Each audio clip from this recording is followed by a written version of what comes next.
PM Modi, he is the first ever Indian Prime Minister to visit Papua New Guinea. Why has India made this move suddenly? What are the key takeaways from this visit? Well, India hasn't made this move suddenly. India was scheduled to meet the Pacific Islands uh, in this visit. What has happened was that Joe Biden suddenly cancelling his visit has inadvertently benefited Modi, because then the entire attention and the entire focus has fallen on Modi. Now, these Pacific islands actually went out of their way to arrange for this visit by US President Biden. And even though they are not saying it publicly, they can't. But the fact is that when the president of the most powerful nation in the world suddenly cancels a visit which has been looked forward to by these smaller nations for such a long time, then obviously there's a feeling of betrayal. So the US very well understands that. So they have sent Antony Blinken, which is the US Secretary of State, but that is not the same thing as the president visiting. On the other hand, Modi's reaching there at exactly the same moment has kind of benefited India's presence there. And if you ask me why India has always been and especially under Narendra Modi, India is trying to extend the reach of its diplomacy. It has not always been possible to match China in terms of money, because what China does is that it goes into these smaller nations, and these nations, like every other smaller nations in the world, they are in need of investment, they are in need of infrastructure, they are in need of development and growth. So China very well understands that, and it goes into these places and it starts spreading the cash around, gives them a lot of debt, and in most cases these debts are unsustainable. India knows that it cannot match China in terms of money. So what it does is that it tries a different sort of diplomacy. As you must have seen while Modi has gone there, the list of projects that has been announced includes 1,000-bed hospital, sea ambulance. So India is focusing on humanitarian assistance and disaster relief, and this has gone unnoticed. But one of the reasons why James Marape, the president of Papua New Guinea, bowed down before Modi and tried to touch his feet was the fact that when the entire world, and especially the developed nation, was turning its head away from these smaller nations, it was India who sent 132,000 doses of AstraZeneca vaccines in a consignment to Papua New Guinea. They have not forgotten that. These so-called richer nations, these so-called developed nations, they were fighting with each other to hoard as many vaccines as possible.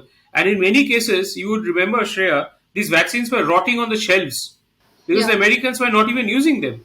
In fact, there was a lot of controversy with these AstraZeneca vaccines, absolutely. which the Americans have hoarded, and they kept it on their shelves and they were not using it. They were giving the mRNA vaccines instead. So India Yeah. said that, look, we need the vaccines. Why don't you send them across to us? And there was a lot of confusion regarding that. Apparently, they couldn't. So and in the and it, even before Biden came along, when this thing truly unraveled during the Trump era, and I distinctly remember that at the very early stages of the pandemic, when it was spreading like wildfire, and I'm talking about 2020, late 2020, at Yeah. that time, the Americans would go to the airport and forcibly take away consignments which were meant for other countries. They would Oh, simply take it away. I mean, they did it so many times. No one knew, obviously, that they were Americans, but everyone said that, these people came and they took it away. Everyone knew what was going on. No that's one wanted to come on shocking. record. Yeah, it's shocking. But this is what they do. They talk about morality all the time, that they are more immoral people in the entire world. So, India was the one who actually gave them vaccines. India is focusing on humanitarian assistance and disaster relief, which we call HADR. And these smaller nations understand that. They also understand, and this is something James Marape has said today, and I don't obviously remember the exact speech, but here's something I want to read out, and I think it's very very interesting. This is James Marape talking about Narendra Modi and why India's presence is important. And he writes, "We all come from a shared history, a Yeah. history of being colonized by colonial masters, history Yeah. that holds the nations of the global South together. Your compatriots sitting here in the Pacific are leaders of those who come from Global South. And the Global South, we have development challenges. And I want to take this moment in the presence of my sisters and brothers leading Pacific nations, as in James Marape here is speaking for the rest of the Pacific For the nations, rest. and I ask you to offer a third big voice in the face of global North. Yeah. So basically, what the Pacific nations like Papua New Guinea is asking Modi is that please be our voice. That is the level of trust which India and the Narendra Modi government has earned, and it is earned through its vaccine Maitri. It is earned through its actions. It has not been through lectures and sermons, which the West loves to do, and it has not certainly not been through unsustainable debts, which the Chinese more often than not impose on these smaller islands. Actually China has also started calling back on its loans. And that is creating a lot of problems in the sub-Saharan Africa, in many parts of Latin America, in many parts of Southeast Asian nations. The Chinese, obviously, they gave a lot of loans at one point of time, but now they're kind of in need of money. They want some of these loans back, and the Chinese can be very hard taskmasters when it comes to negotiation. When Sri Lanka was collapsing, one of the reasons why the IMF did not want to bail out Sri Lanka, even though that nation was collapsing, is because the IMF knew that whatever money is going inside Sri Lanka at that point of time will indirectly be Used transferred to to pay off China. Chinese debts. Yes, and they didn't want to do that. But for that not to happen, the Sri Yeah. Lankan leaders would have to actually negotiate with China, and China was not ready to do that. So the Yeah. end result was that there was a complete meltdown, and the president had to run away. So this is the kind of pressure China puts. India understands that, and it also understands that there is a gap here that it can fill, because unlike the West, which has taken a completely insular view of the struggles of the global South, and unlike China, which extends nothing but unsustainable debts, it can actually fill in the role of a third party, which, as the leader of the global South, India can, and be the voice. And this is something Modi has done. In fact, I was thinking about the. I don't know if you have read my latest piece, which I have published today. This piece is primarily based on the takeaway from Modi and Zelensky's meeting. But Yeah, big uh, part of it. yes, but when I actually sat down to write, and sometimes this happens with, I don't know if it happens with others, but it certainly happens with me. Sometimes I try to write one thing and I end up writing another. It kind Yeah, of it goes in another always direction. Yeah. So I wanted to write about how Modi has become the voice of the global South. Maybe I'll save it from some other column. But if you look at what Modi did in G7, he went there on the invitation of Prime Minister Fumio Kishida, and he met at least 10 world leaders, and he also took part in two G7 outreach sessions. And in all those outreach sessions and in all those meetings with the leaders, the thing that he consistently said was how the world must pay a lot more attention to the struggles of the global South, how the war has brought a lot of problems for them, and how the richer, because G7 is a collection of the richest nations on earth, richest democracies on earth, and how these democracies should contribute a lot more to relieving the the burdens of the global South, the problems that they are under. For instance, due to the Russian war, and before that even the COVID related problems, the food and fertilizer prices have gone up. There is a food crisis in many parts of the world. Energy, of course, there's an energy crisis, and fertilizer prices have also gone up. This has created a huge amount of inflationary pressure on many of these global South economies. A lot more people are slipping back into poverty. So, unless these nations pay a little more attention to the struggles of the global South, then they will never, see this war going on in Europe as something that they have something to do with it. They will, because everyone has to take care of their own men. Everyone has to take care of their own people. You are asking me to take part in a war in which I have nothing to do about, when I cannot provide for food for my own citizens. No leader is going to be doing that. So I think this is something which some G7 nations understand, and I think Modi can take a lot of credit in being the voice for the G South, for the global South, and this is something which James Marape has pointed out in his message to Modi when he went there. One question which arises out of what you just shared. So, India has not been propped up in this particular position by the US, or As in, by the Quad nations. you mean when you say propped up? What exactly is it that you mean? So the Quad nations are trying for China to not have a very powerful position in the Okay, Indo-Pacific. so And Quad when is if you want to know about Quad and what the Quad is doing, the Quad has a very big agenda, and the Quad wants to be able to do a lot of the things that China is doing in many of the Southeast Asian nations. But the Quad faces a problem. The problem is that many of these Southeast Asian nations have deep economic ties with China, and they kind of see the Quad, even though the Quad says that we are not an Asian NATO, we don't have anything to do with military. We are just a framework for four democracies to come and sit together and talk about many things in the world. No one buys that, especially in Southeast Asian nations. They think that the Quad is an American-led framework, which is an anti-China framework, and eventually it will become an Asian NATO. This is the if unsaid, this is the kind of predominant feeling, and for this reason, many Southeast Asian nations do not want to engage too deeply with Quad because they think that then China will punish them for it, and China is known to do that. yeah, You but is must it not true?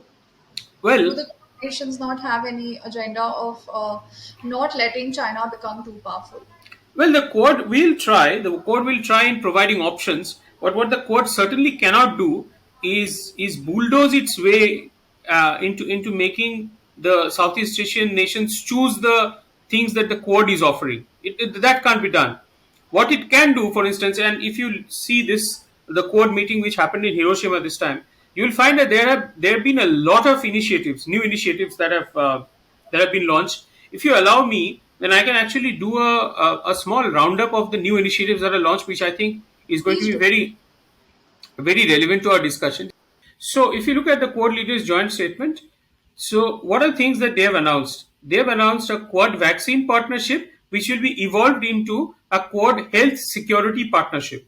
Okay, so this partnership will try to strengthen the coordination and collaboration in support of health security in Indo-Pacific.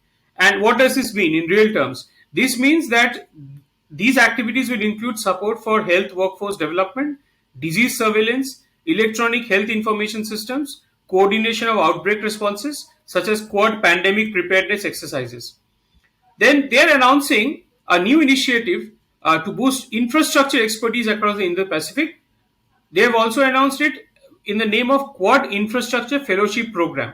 Now, one of the things which China has successfully done is that it knows that these Southeast Asian nations, as do many other smaller nations around the world, they are in need of infrastructure development. So they have given a lot of money in making those infrastructure. In some cases, those have turned into white elephants, as it has happened in the Hambantota region in Sri Lanka, where an entire port has been erected where no one goes. There is an airport in the hometown of the Mahinda Rajapaksa. I'm forgetting the name. In that airport, only the elephants go to visit at times, but the planes never land. So these are the kind of white elephant projects that they have erected, and the debt burden for these projects have fallen on the shoulders of the countries. So this is what the Quad is saying. The Quad is saying that we are floating this Quad Infrastructure Fellowship Program. This will aim to empower more than 1,800 of the region's infrastructure practitioners to design, build, and manage quality infrastructure. Yeah. It is also working on regions connectivity, and it is also working on trade agencies.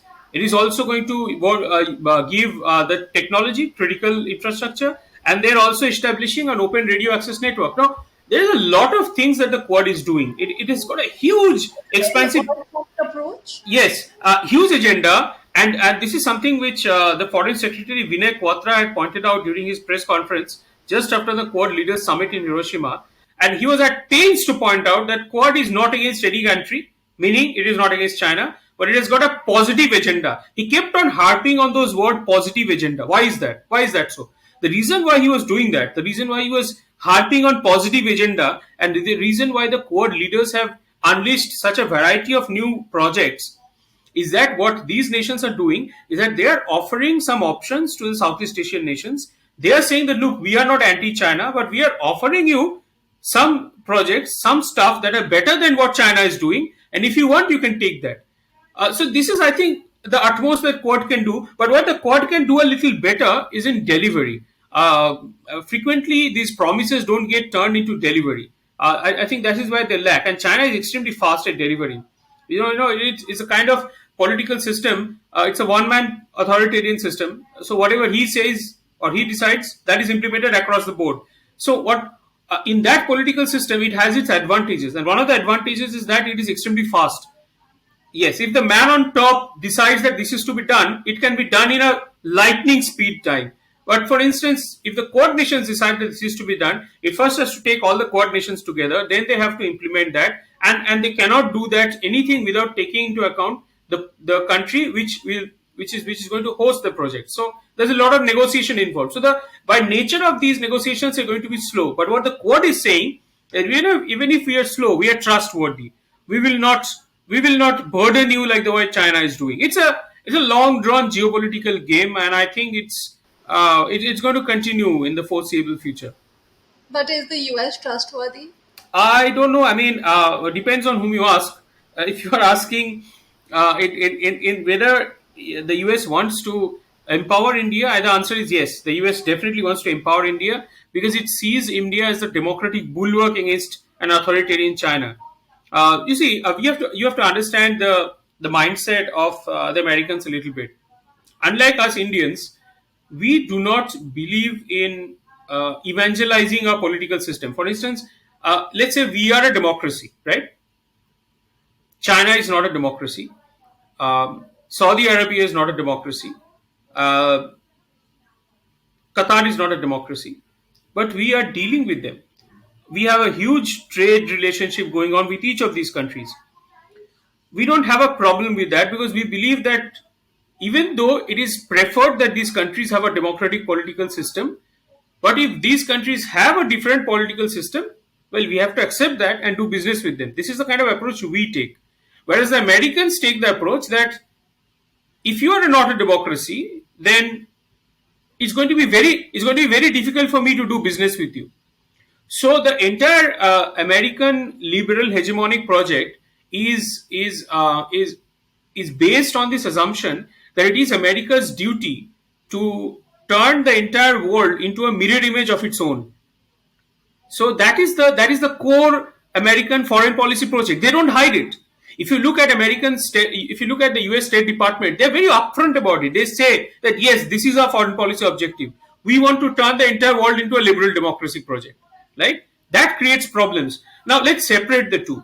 If you want if your question is if the US is keen on empowering India, if the US is keen on making us strong to take on China, the answer is yes. The US is investing in us. The top American companies are investing in us.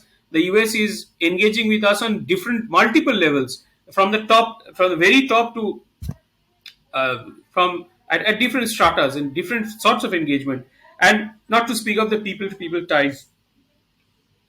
Top American companies are now visiting India. Apple has recently opened two of its own stores in inside India. Cisco is investing here. Walmart is investing here, and they are taking advantage of the PLI scheme. I think America is keen that India becomes strong and India becomes self-reliant. America understands that India will never be its formal treaty ally. I think that is clearly understood.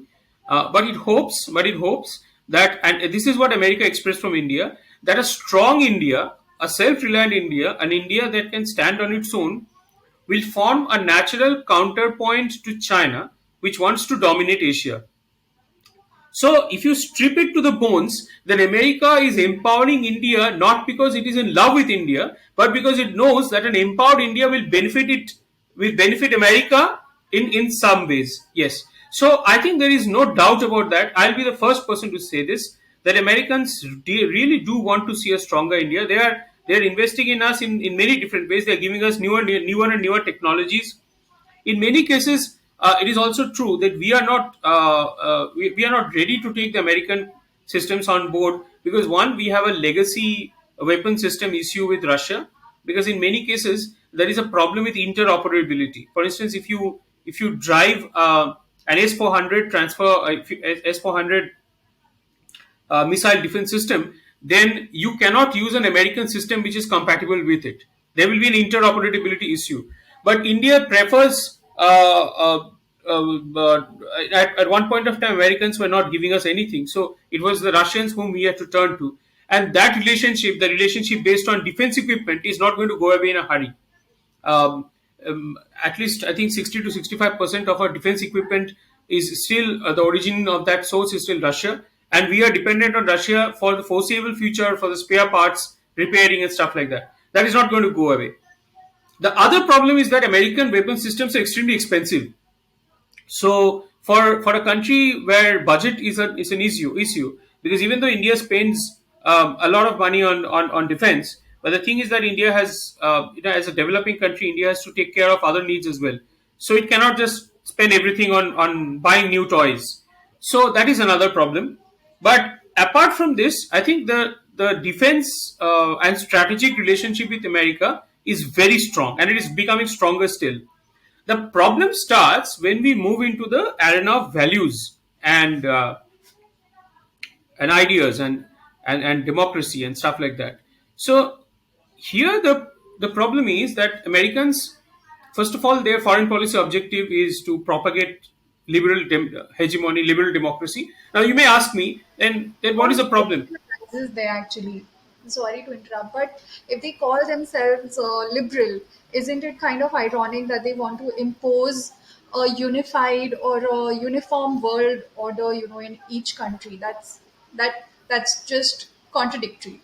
Well, it is. It might appear contradictory to you, but they're justified in their own way. They think that liberal democracy should be the end state of of the world system. In fact, after the Cold War, when the USSR collapsed, uh, the American political scientist James Fukuyama wrote this very famous essay called "The End of History," where he said that we have reached the very end point of history where human beings have become liberal and then they become democracies, and then we're now seeing that democracies are sliding away.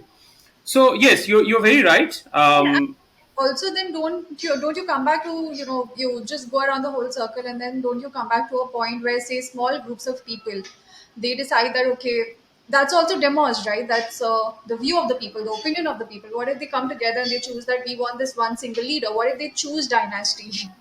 Then what? Well, that is a problem because and this is where liberal hegemony has come into clash with nationalism. Both are very powerful forces. Liberal hegemony and of the kind which America proposes is backed by American power, and America is still the most powerful country in the world. On the other hand, as you just pointed out, there are many countries, there are many cultures, there are many political systems which simply doesn't accept that form of democracy. It is happy with the systems that it has, and this is something which America is not ready to accept. It wants to change. This is where the regime change operations come. This is where the dirty American hand is revealed in many places. In fact, the germination of what we are seeing in Ukraine lies in that very thing. There was Ukraine had a president who was elected. He was popularly elected, and then the American neocons, they worked behind the scenes to topple that government. They installed Zelensky there, and that is something which Russians never really accepted. They thought that what America is doing is that they are coming to our very doorstep and challenging us. That is the time when they seized Crimea, the Crimean Peninsula, and that thing has been festering for a long time. This is something which India has pointed out many times, that the germination of what is happening in Ukraine lies in what the Americans have done at one point of time in Ukraine. Separately, the larger point is this: this is a clash between two systems, two worldviews. The Americans think that since they are the most powerful country in the whole entire world, they can do almost anything, and that includes changes in regimes in sovereign nations and installing regimes which will mirror their political system. Extreme arrogance. Extreme arrogance. But this arrogance is born from the fact that they think that as the most powerful country in the world, it is their duty to do so, and nobody can stop them.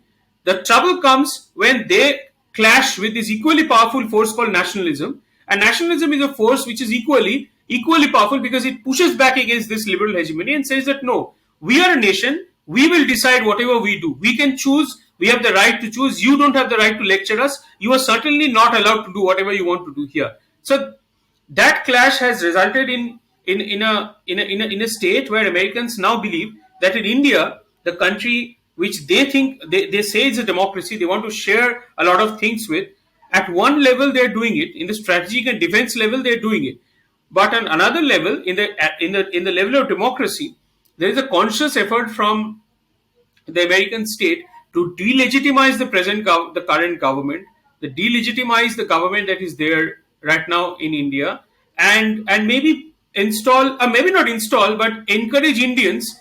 Install is probably a little too strong for what I'm trying to say, but maybe encourage Indians into choosing someone who will be more malleable to American meddling, because yes, meddling, because America is meddling all the time. It reserves the right to meddle in other people's affairs. It believes that it is its God-given right. So maybe it wants a government which will be more compatible to American meddling, and this is something which the Modi government doesn't allow. In fact, the Modi government has pushed back against this insidious operations conducted by these NGOs who take foreign funds and run all sorts of campaigns inside India.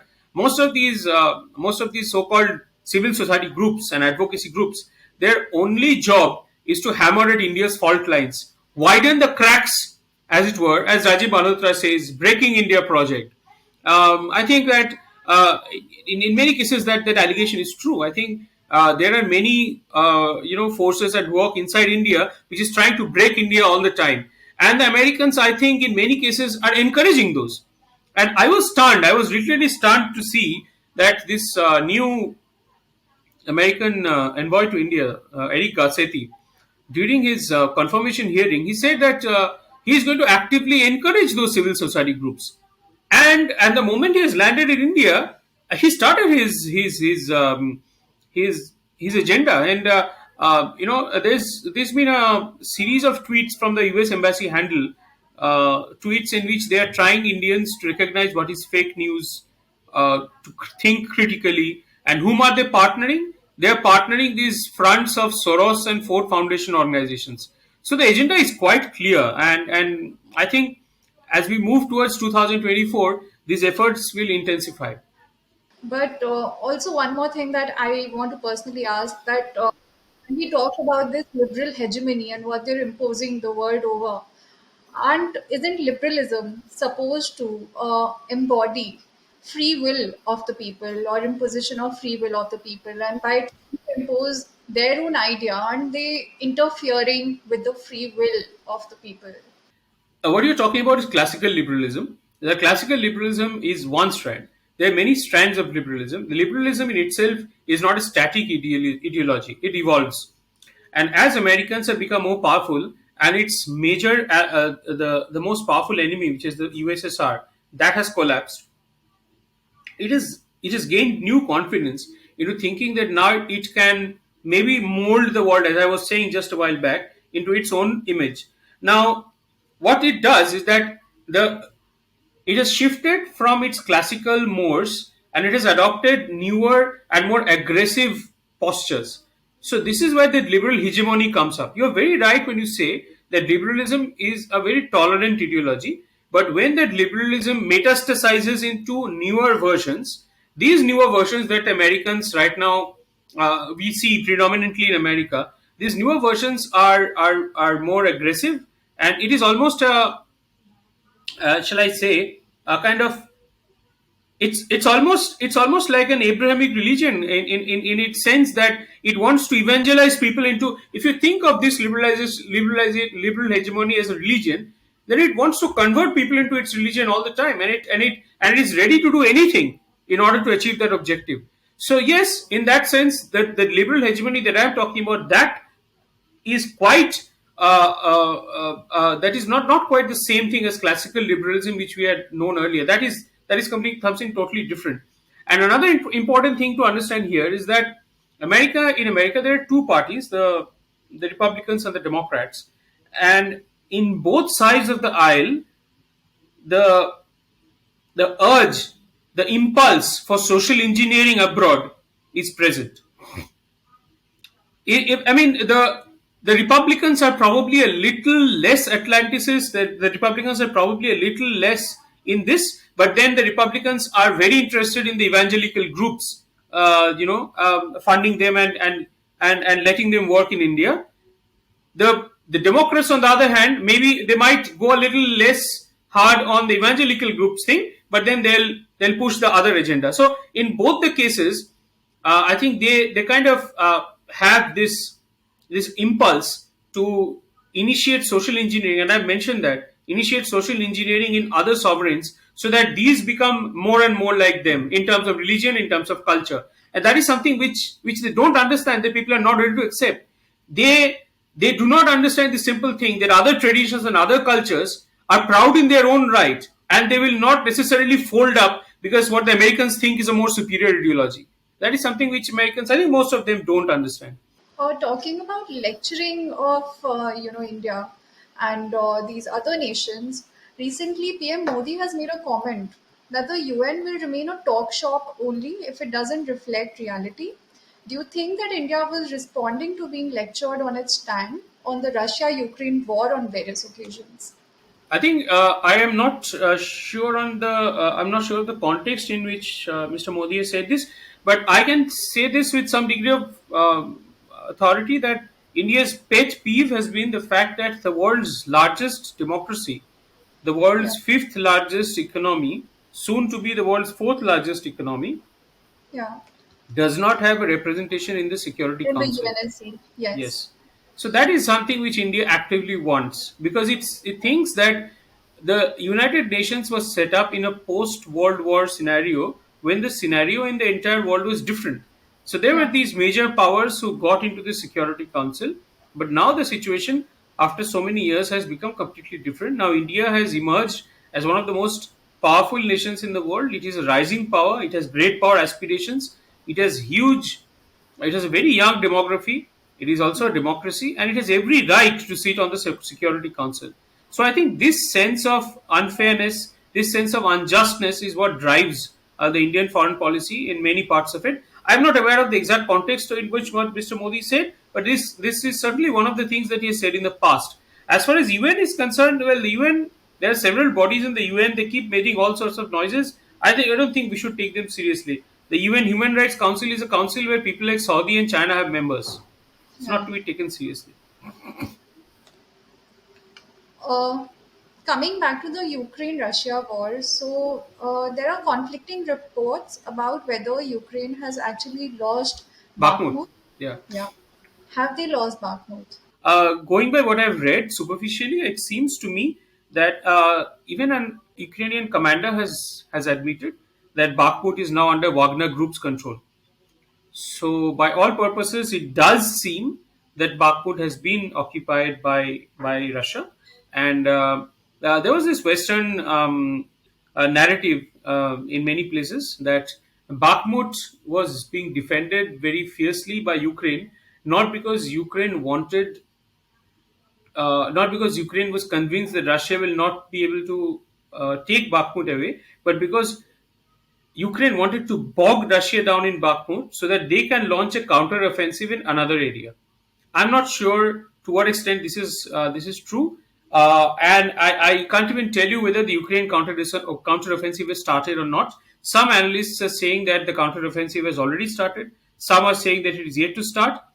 What we can see in front of our eyes is that after many days of very fierce battle, Bakhmut has fallen, and I think even the Ukrainian commander has admitted that the Wagner Group is under control of it. What it means in real time for the war, I can't tell you, but I can give you a very broad picture.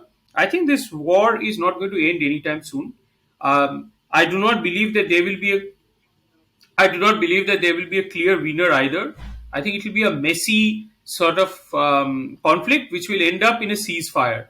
It will not have a resolution, and I am not sure that Ukraine will be able to achieve the total victory that it wants to achieve, in the sense that it can take the areas that Russia now controls underway.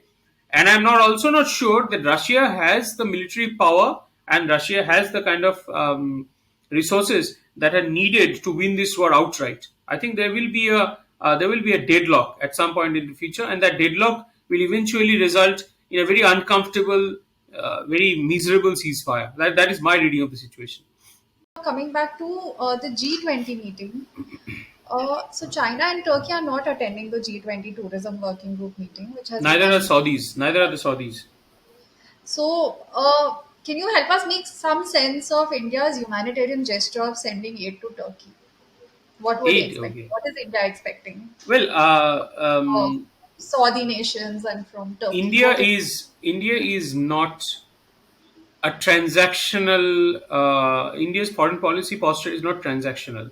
What you are suggesting is that because Turkey has been aligned with Pakistan on many causes, and because Turkey has a clearly an Islamist posture, and because Turkey has needled India on Kashmir many times in the past, we shouldn't have sent humanitarian aid to Turkey. This is what, in effect, you're saying. The problem with this is that even though it makes for a very good argument, India doesn't see it that way. I think Indian foreign policy is very clear that it is not transactional. It sees itself as Vishwa Guru, and this is something which Mr. Modi has imbibed this even more when once he came. This is not. This has not. Let me add here. This sense of leading the world in terms of values is not something which Modi has brought. He has certainly accentuated it, but this tradition runs throughout India's history. But it has certainly intensified under Modi. I think the foreign policy that Modi says, he talks about an India being the voice of the global south, an India which takes care of the world's needs, an India which makes humanitarian gestures to everyone, friends and foes alike. You would have noticed that a few days back, a Chinese ship, a fishing militia, yeah, that as a capsized, and India was among the countries which actually helped in the search and rescue operation. So India's foreign policy is very, I think it is very settled in this that our humanitarian gestures are not to be confused with diplomacy. Whatever it's done in the diplomatic arena is different. In the humanitarian arena, Turkey was in need of help, and we were the first responders, and we are proud of our humanitarian role. And I think what this has done is that it has softened the edges of Turkey's anti-Indianness, if you would it like. hasn't made any comments. Exactly. Even though Turkey has not attended G20, which Turkey is not likely to do because it has close ties with Pakistan, you would have Yeah. noticed that Turkey has No, not made any anti-India statements. So this is, if you want to know the logic where India's diplomatic or the reason why India's diplomacy is the way, I think this is a very good example, because I think India believes that by humanitarian gestures you can mold the minds of people, and I think this is something which we have to learn as well. You would have noticed that when Mr. Modi goes for campaigning during elections, there are times when he attacks the opposition. Those times are there, but by and large, his rallies are more about what he is offering to the people, what how he is changing their lives, what are yeah. the changes that has happened once he has come to power, When he and what are the president. changes that may lie in the future. What Modi Yeah. understands is that people's minds can be molded to positive responses better than negative responses. Yeah. If I tell you that X is bad, so please vote for me, you are less likely to respond than saying that, look, this is what I'll do. What X has said, it's fine, but this is what I'll do. Then you're more likely to be molded. So I think you can take that and you can reflect that, you can project that as India's power projection. I think this is the logic of India's foreign policy, that it believes that if humanitarian gesture should be accepted by all, because that is a common language cutting across the entire world, and Yeah. in that India wants to be a world leader.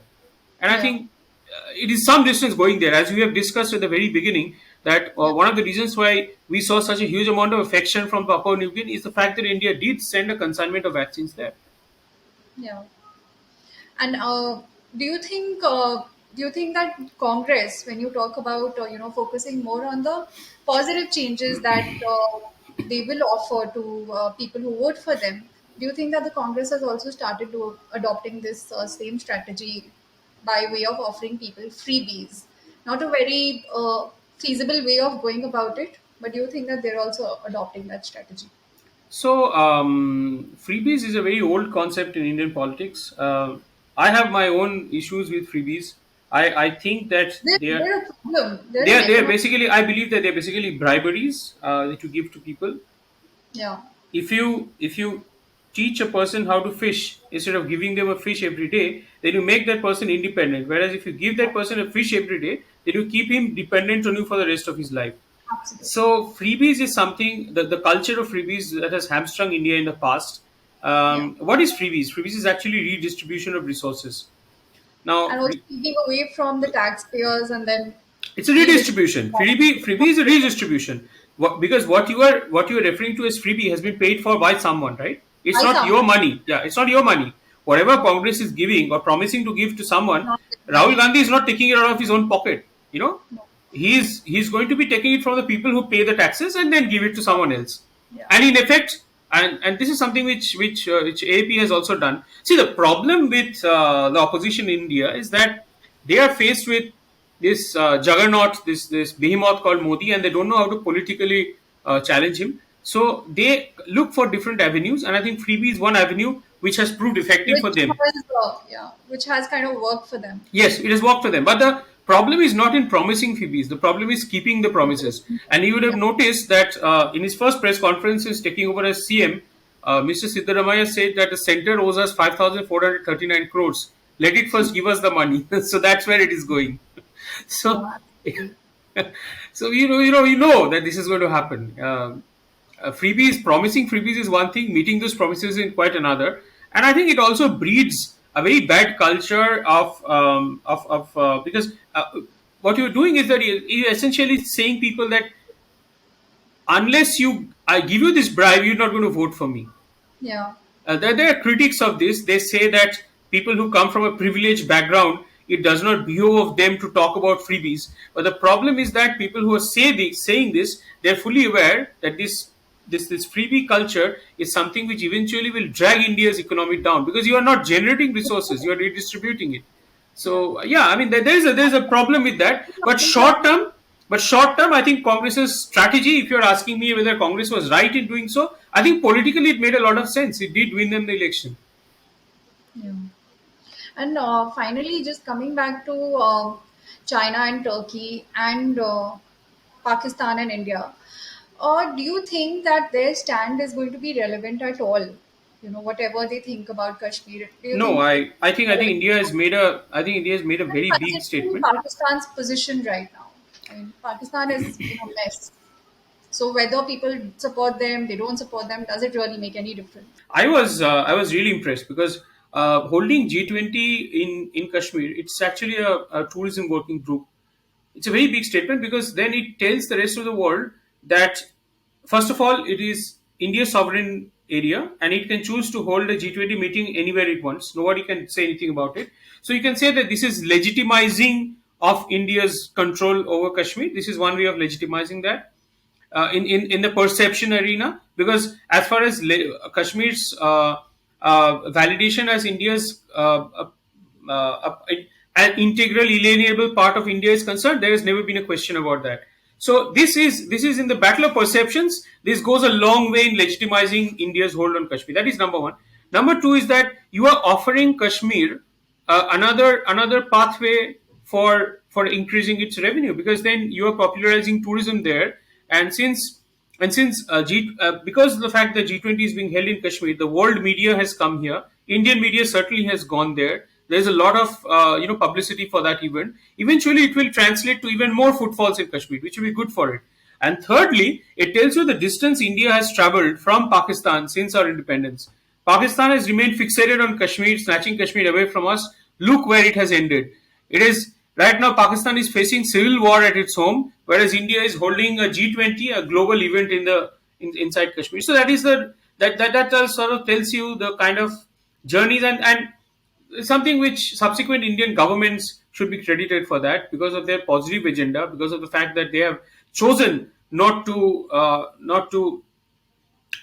sort of chosen to look beyond Pakistan's perfidy, because Pakistan wanted nothing else but to lock India in a never-ending war on Kashmir. India has chosen to look beyond it, and right now I think because of Pakistan's self-inflicted wounds, it is not in a position to. It can work as an irritant, but it has lost the power to be a major source of pain for India. I think that at least in the foreseeable future, I don't see Pakistan becoming a huge problem for India. It can certainly create nuisance. It can certainly send a terrorist or two and create disruption inside India.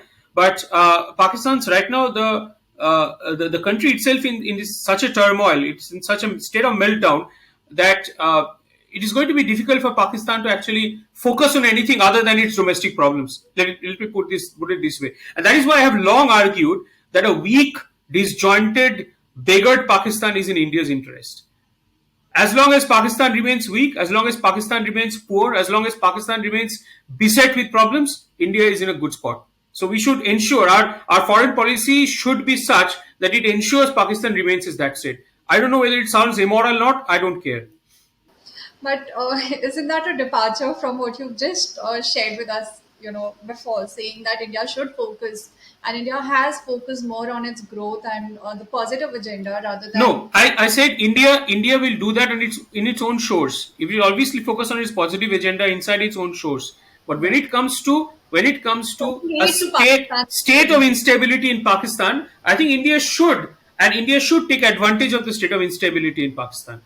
And It it should doesn't have any moral obligation, as no. some people have tried to impose on it. It Absolutely doesn't not. have any See, moral Pakistan are not normal neighbors. Let's take the case of China. Even if China is our enemy number one, and I believe it's a much greater enemy than Pakistan is or ever will be. Even if China is our biggest enemy, still it is possible to conduct some sort of business with China. You have a very strong trade relation with China. Some people have said that this is a problem area because we are basically funding Chinese insurgency inside India, which is true. But India is trying to sort of get rid of the dependency on China in many sectors. But right now, we are doing business with China. There is no doubt about it. If you this is good, go to Amazon, pick out any product that you would want to buy, and 9 times out of 10 you'll find that the origin is in China. So that's the kind of effect China has with us. But Pakistan is not a normal neighbor. It does not believe in any of the normal behaviors that a neighborly country is supposed to do with others. Its single point agenda is to snatch Kashmir away from us, and it has promised to. At one point of time, the Pakistanis,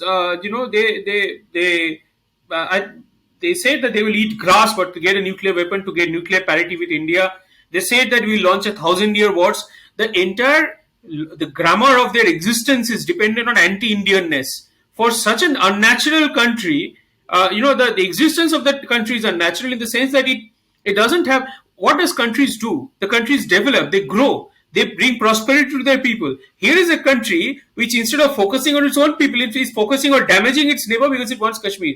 It's not a normal country by any chance. So yeah, many analysts say that it is in Pakistan's case, it is the army which has a country. I think Christian Fair has said this many times. But I think very interesting. Pakistan is a separate topic. It requires a separate episode. What is happening here right now is that due to a civil upheaval inside Pakistan, we might see in the future army's role being challenged. I think that they are moving in that direction. Very Yeah. interesting times there. Great talk, Sreemoy. Thank Thank you you. for joining us. Thank you so much. And I think the one thing that we are taking away from this talk is that India needs to focus, and it has always focused, and that has also boded well for India, focusing on the positive rather than, The positive agenda, yes. yeah, definitely the positive agenda. Every way we can also Yeah. see it in, the stand that Turkey has taken. Yes. It has not issued any official statement Yes. with respect to not attending G20. Correct. So, yeah, great talk. Thank you. Hope that you join soon again. Yeah, sure. Why not? Thank you for having me. Thank you. Bye.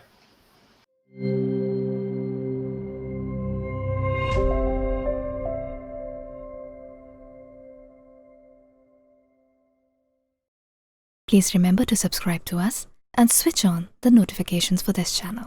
For our other social media links, more content, and to support our work, please visit citti.net. Dhanyavad. Namaskar.